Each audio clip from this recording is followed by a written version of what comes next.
يا صاحبي، هات ودانك وركز معايا في كل كلمة هقولها لك دلوقتي، عشان انا مش جاي النهارده البس كرافتة واقول لك كيف تحقق احلامك في 10 خطوات والكلام الحمضان اللي مالي اليوتيوب ده احنا خلاص داخلين على 2026 واحنا كنا بنقول امبارح احنا في 2025 والسنين اللي بقت بتجري مننا زي القطر اللي بيعدي وما بيستناش حد. الواحد بيصحى من النوم يكتشف انه عمل كوبي بيست للسنة اللي فاتت بالظبط ونفس العك هو. انا النهارده جاي ادردش معاك قعدة صحاب، قعدة كده كأننا اتنين قاعدين على المصطبة، عشان السنة دي لازم تكون النقلة اللي انت بتتمناها وبتقولها كل سنة وما بتعملش منها اي حاجة. فكك بقى من جو السنة دي سنتي والبوستات اللي انت بتغرق بقى على الانستجرام والفيسبوك ويوم 31 ديسمبر والشغل اللي انت بتعمله ده، ونروح نشتري اجندة شكلها شيك ب 300 400 جنيه ونقعد نرص اهداف خيالية ونرسم في احلام ملهاش اي رجلين، ونصحى يوم 2 يناير ونلاقي نفسنا بنعك نفس العك وبنسمع نفس الكلام وبنضيع يومنا في نفس السحلات التافهة اللي ملهاش اي لازمة واللي ما بتخلص. لو انت جاي ومستنيني اقولك ان 2026 هتبقى سنة ورد وهتبقى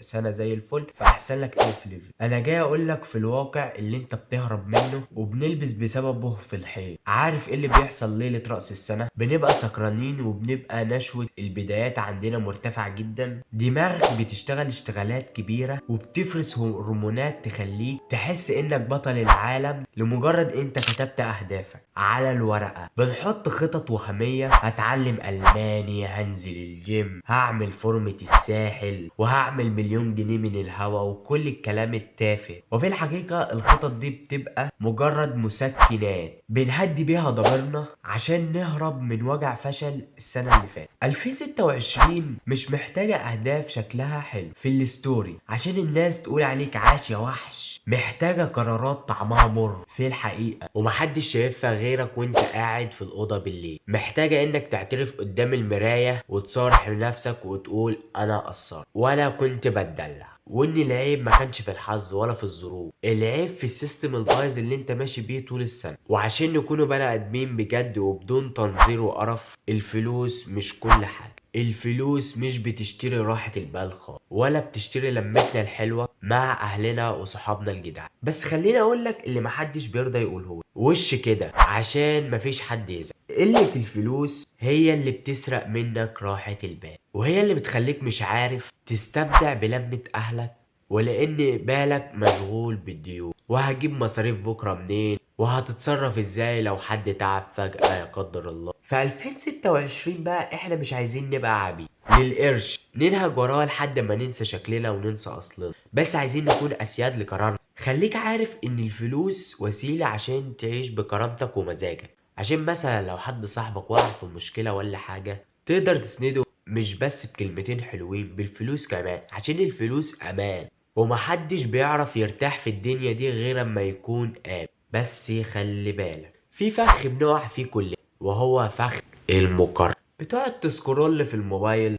وتشوف فلان جاب عربية وتشوف فلان سافر دبي وتشوف فلان خطب بملكة جمال العالم وبتشوف فلان خطب البنت اللي هو بيحبها وبينزلوا ستوريهات على سناب وكده يعني. فهم بيدولك احساس انك متأخر قوي والقطر فاتك وانت يا عيني لسه واقف على الرصيف. الحقيقة ان كل واحد ليه رزق معين او ساعة زمن خاصة بيه ان هو ينجح. في 2026 نفض لكل الناس وقارن نفسك بنفسك بتاعت السنة اللي فاتت وبس. لو بقيت احسن 1% بس كل يوم، فانت في نهاية السنة هتبقى شخص تاني خالص ملهوش اي علاقة بالشخص القديم اللي كان بيشتكي على طول.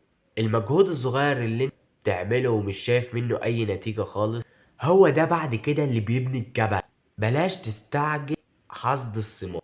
مثلا المزارع الشاطر بيقعد يزرع ويروي ويحط سماد وهو عارف ان الحصاد رزق من ربنا واكيد هيجي، مش لما هو يعوز اكيد.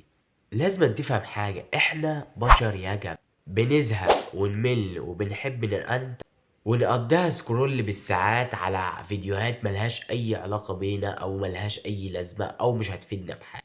ولازم تعرف ان مفيش حد طول السنة هيبقى تنين مجنن شغال 24 ساعة.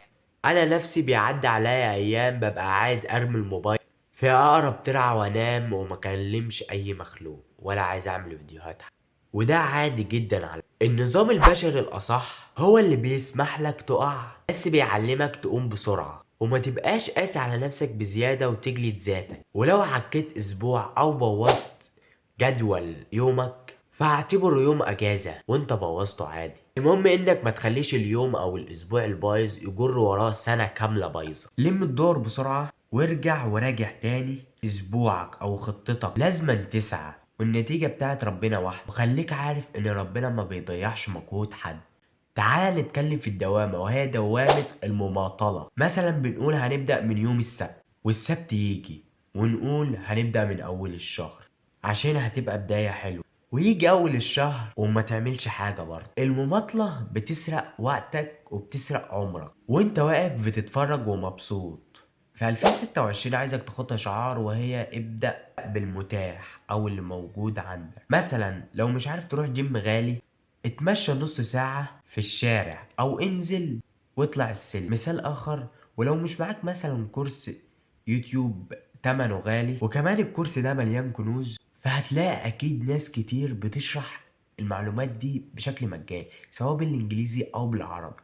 فأنت ما عندكش حرفيا أي حاجة. خليك عارف الحل بيبدأ من خطوة صغيرة بس بتكسر الجمود وتخليك تدخل في أكبر حاجة في الموضوع. فقوم وتوكل على الله. لازم تكسر حاجز الخوف اللي عندك، واعرف ان اول خطوة دايما هي الاصعب، بس مجرد ما بتتحرك الطريق بيفتح قدامك لوحده. سبحان الله. عارف يا صديقي ايه اللي ناقصنا بجد؟ الصدق. خليك صادق مع نفسك يا معلم. بلاش ترسم دور الضحية وتقول اصل الظروف واصل الحكاية. الظروف صعبة على الكل، مش عليك انت لوحدك. بس في ناس بتعافر وسط الصخر، وناس تانية قاعدة تشتكي وتندب حظها على القهوة. ولو انت بتاع كلام وفعلك قليل، واجه نفسك بكده وصارحها عشان تتعدل. ولو انت بتخاف من التغيير، اعترف وابدأ باللي في ايدك الأول، بالموارد القليلة دي، بالموبايل القديم ده. واوعى اوعى تستنى اللحظة المثالية، لأنها اشتغالة وما بتحصلش غير في الروايات. 2026 مش سنة المعجزات اللي هتمطر عليك ذهب من السما وانت نايم في السرير. دي سنة لازم تبدأ بالخطوات الصغيرة الصادقة اللي بتتعمل كل يوم ومحدش شايفها ومحدش بيسقف لك عليها. بس خليك عارف ان ربنا شايفك، وده كفاية أوي. بص بقى، مفيش حد هيتغير لو قعد مع نفس الناس اللي هما بيحبطوه كل يوم. لو صحابك كل قعدتهم شكاوى وند وكلام عن الناس، فانا بقول لك اهرب يا معلم. في 2026 دور في مجتمعك على ناس بتعافر، ناس بتفكر في بكره بشكل مختلف. خليك عارف ان البيئه اللي انت فيها هي اللي بتشكل لك دماغك اصلا. مثلا لو قعدت مع 5 فاشلين انت هتبقى السادس، ولو برضو قعدت مع 5 ناجحين فانت برضو هتبقى السادس. اهم حاجة في 2026 انك تنقي الناس اللي انت هتمشي معاهم، عشان الطريق طويل ومحتاج حد يشجعك، مش حد يقطم في مقاديفك ويقولك يا عم كبر دماغك. خلاص،